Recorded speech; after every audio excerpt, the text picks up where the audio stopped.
I gotta start wearing a sandwich board that says, "I'm not filming you. Please leave me alone."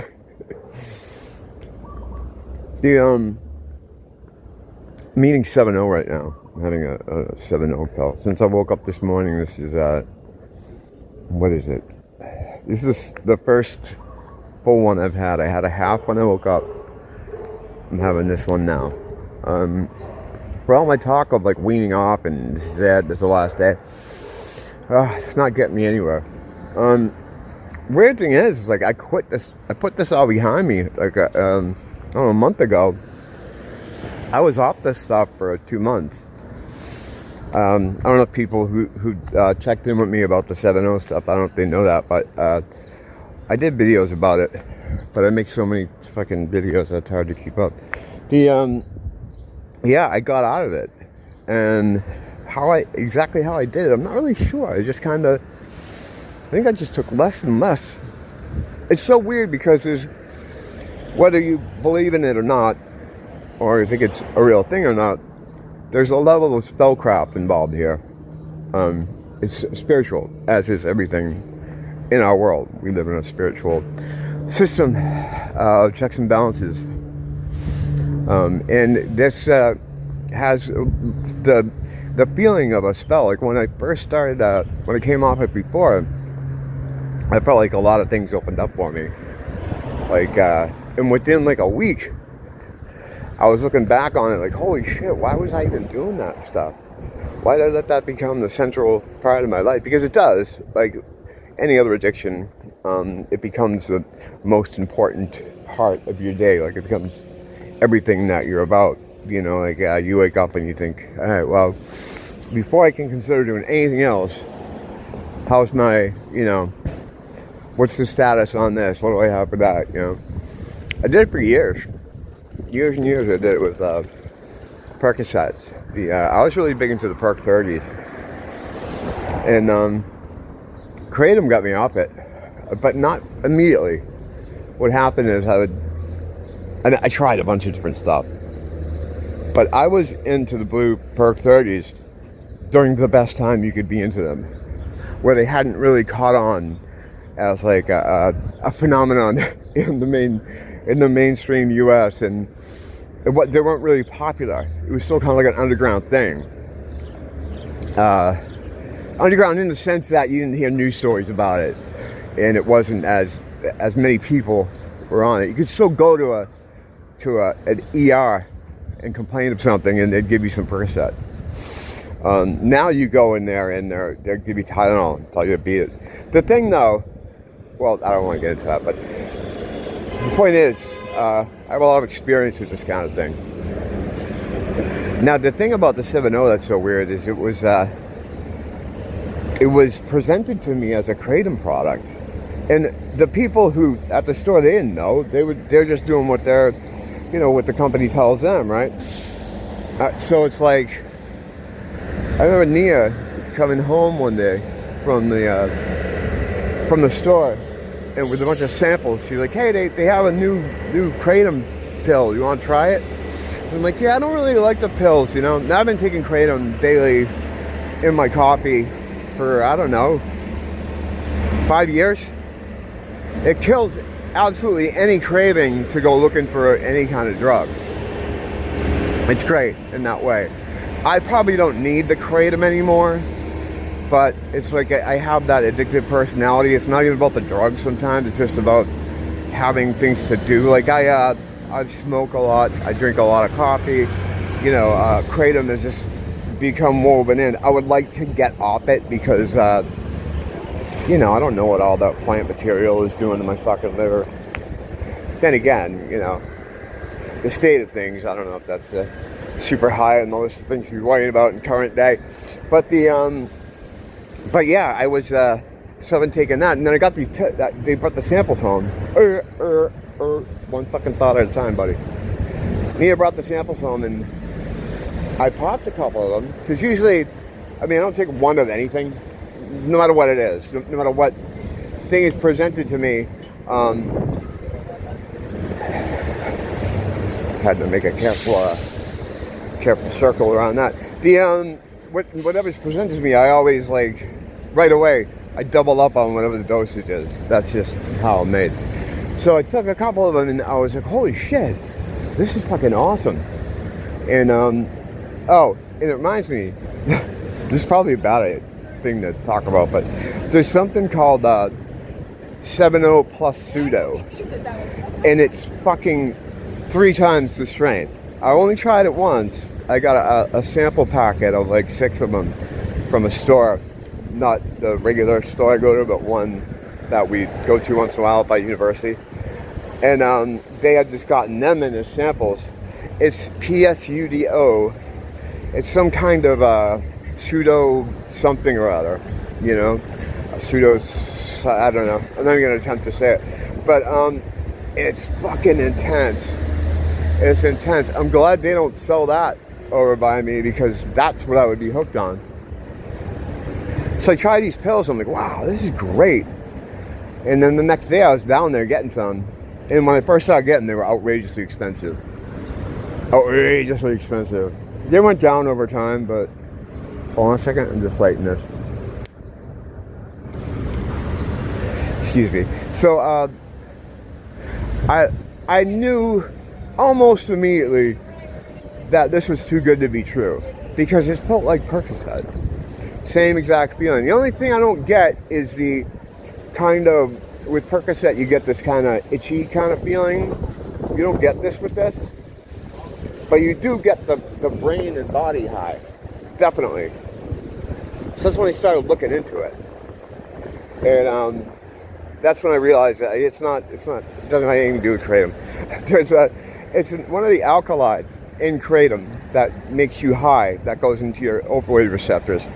They made a synthetic version of that in a lab, and then that one aspect of the kratom, and then just like supercharged it. And that's what it is. It's not, I mean, I guess you could call it a kratom adjacent, or it had its origins in kratom, but to market it as kratom is fucking dangerous, you know? I mean, that's not, because I even talked to people in my comments when I first started making videos about this, who had said they'd stopped taking the powder and just switched over to these, because they, you know, I was saying that when I first got them too. I'm like, why are we doing powder kratom? Let's just get these. Because my thinking at the time was, the thing about the powder kratom is I was always worried about the toll all that plant medication takes, you know, going through your system, and the sources of these things. I mean, unless you have your own farmer, which we used to have, a guy who used to send us our kratom, and he'd include all the lab information about what you know, stuff I didn't understand about how it was grown. It's cheaper that way too, but just for convenience sake, we just go up the street, you know, and get the head shop ones. We know these people, and they know us, and you know, it's fun. But when I was introduced to this 7.0, I'm like, this is fucking, fuck the fucking powder, you know? And that's when I started looking into it. So when I started going back into the store, I was telling them about it at the store, like, nah, this ain't kratom. You know, trying to explain it. And they had no idea. They're just going on with the company told them, you know? And that's fucking crazy that it was allowed to go on. Now, of course, there's something bigger behind it, because there always is, right? I think this is their way to get rid of kratom, because a lot of people have gotten hooked on this stuff. It's growing all the time. And what it's going to do is, with the name kratom attached to it, it's going to hurt kratom. It's going to be used as a weapon to ban kratom. Like, they've been trying to ban kratom for years, because they don't want you on the natural, you know, leaf from some other country. They don't have a lot of control over that. I mean, so they would much rather have you either on pharmaceuticals or buying drugs on the street corner, because they run both. You know, they control the pharmacy, and they also control your local drug dealer in some way, shape, or form. You know, it's both their business. You know? try to stop to let people get away from me, but then they stop too. I'm not gonna let that. I'm not gonna let the Truman Show-esque nature of this place get to me too much, but it's hard because it interrupts what I'm doing. All right, let me see. Try to go over here. So where I'm at now, basically, is once I learned what I did about the origins of this stuff, like what it really is, and I knew right away I had to get off it. But easier said than done, you know. I ended up the reason it is so easy to stay on, because it's legal, right? It's not like when, you know, I was hooked on Percocets. You would have to, like, it was a big thing. You had to have a hookup, someone you knew, then you have to go meet them somewhere, and then it was like, you know, some shady parking lot or something. Hey, how you doing, man?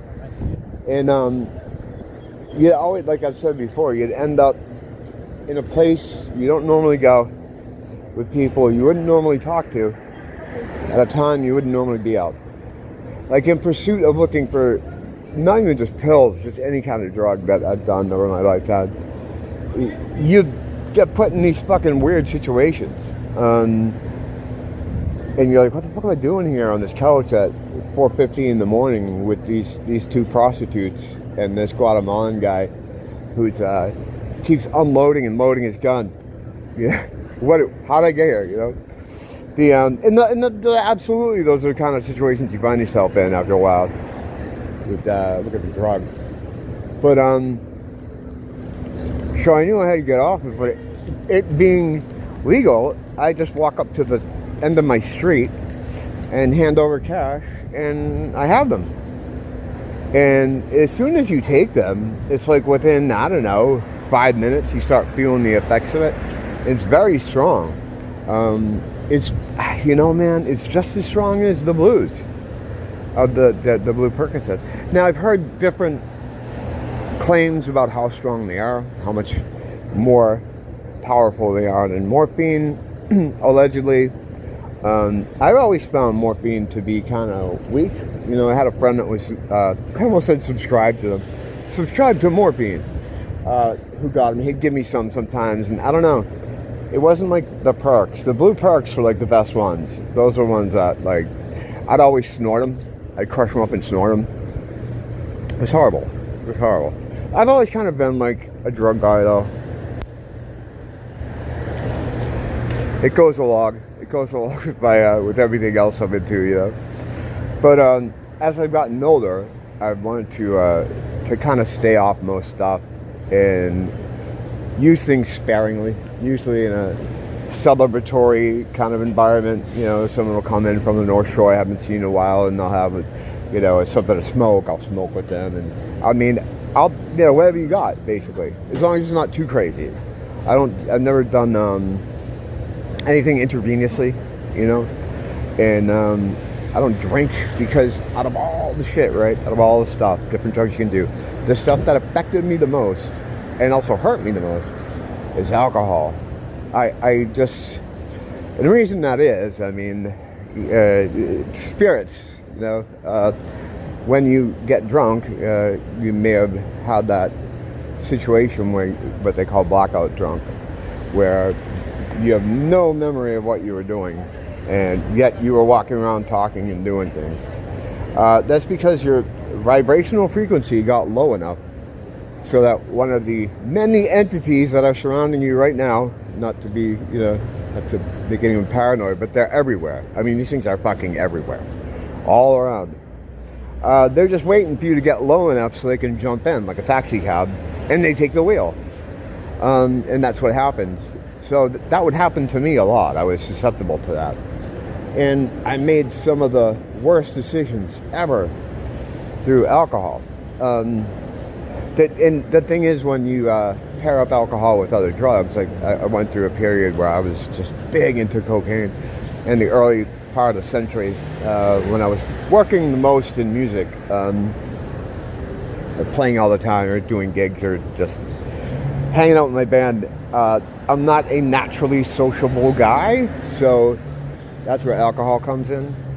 But I also didn't want to get too drunk so that it was useless or stupid, and so that's where cocaine would come in. You could basically keep drinking and act relatively normal, or you think you are anyway, but you're usually not. And then that always ends at 4:30 in the morning in someone's rehearsal space talking about ancient aliens, you know, always, you know, that kind of thing. And I got away from that, got into the perks for a long time, got away from that. And now before the 7-0 situation, I wasn't doing anything.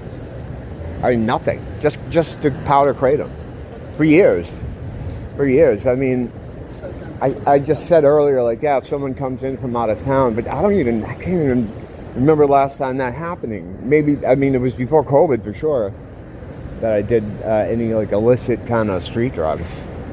It's just about other things on my mind. Coming to God, returning to God has helped a lot too, because it filled up some spaces that used to be the spots where I dumped drugs in. It really did. And with this 7-0 thing though, it's very easy to stay on it. You know, if I got money in my pocket, store's open, I know I go in there and I put some money down and I feel fucking great, you know, almost immediately. And then whenever I come off it or try to come off it, it's just, it sucks, you know. You go through the withdrawals and I'll get like a couple days in and then I'm like, yeah, it just start to get aggravated by things. And you know how, if you've ever had to withdraw from something. And then I'm just, fuck it. I'm just end up at the store saying, all right, I'm just going to get 2 just to get me through today. And next thing you know, old Jeb's a millionaire and you're back on it. So that's what I'm currently going through right now. Right now, I'm at like a couple a day, just a few. And hopefully I can just keep going in this direction. I got to come up with some other kind of plan, though, to divert myself away from it, because this isn't happening fast enough. Although, I did quit them. And when I quit them a couple months ago, I totally forgot about them. It wasn't even like something that was in my life. Like I'd still go to the store to get incense. And I'd walk in and I'd see them all there, and I'd just be like, whatever. I don't do that anymore. You know, it was out of my mind. And getting back to the spellcraft part of it, when I got off it, it's like all these kind of things were breaking. I started having older memories of how things used to be and how things used to be prior to being on the 7-0. They're like, oh yeah, I liked this or I did that. Just little small things, little small personal things. It was like I was coming back to normal. You know, the spells were breaking. I don't know, it's fucked, bros, but I'm gonna keep trying. I know a lot of you are struggling with it too. Feel free to let me know how it's going with you, or any tips you have, or things you might have, you know, come up with to get away from this. But it's hard, you know. It's willpower too, and I don't have a lot of willpower when it comes to this kind of stuff, you know. But still trying. God loves a trier, so. You know, I'll intermittently update what's going on with this stuff as I do my other regular nonsense. Thanks for dropping in, though. And until next time, don't blame the teacher, blame the school.